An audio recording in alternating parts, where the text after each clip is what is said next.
Mi.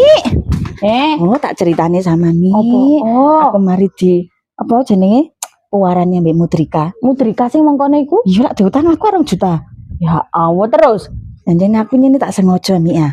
Lek cerita-cerita ngene-ngene iki lek diceritakno Maknar kan langsung dikandakno nang tersangka ya. Nang sing bersangkutan iya, langsung. bersangkutan. Aku cerita, Mak, ya Allah, Mak, Mudrika kulo diutang aku, Mak. Sudah gitu kae. Kayak ketemu aku, Mak. Aku ngono. Tak kan sampeyan cok kena sapa lo mae sampeyan tok sing tak ceritani. Langsung kan hitungan sehari jam. Ya Allah. Langsung Mudrika kulo langsung teko ngene. Langsung ngene. Sri, kok iso, Bro? Aku dapuran mek 2 juta kon kuwi ndak kandakno. Aku diceritani Mbak Maknar. Aduh, ya Allah. Wongi tapi Mudrika. Tapi anjene tak sengaja. Bayar ora? Ora. Anjene tak sengaja Mi anjene Mi.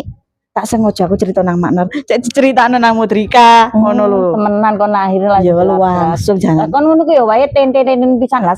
Lah sawakmu iku lho utang ya wis kene sawernen lho wis tak udal ta sembarang kali re. Kon niku lho utang biyen. Tak kon bayar. Iki lho aku saking tak wanek-wanekno. Aku iku nyene kon cek nyaur tibake ora nyaur dapuranmu ya tak kono. Jenenge menarik kowe. Tapi jenenge Maknar ngono ya Mi ya. Jangkok sengkune ya nang omahku ae kok tak gula.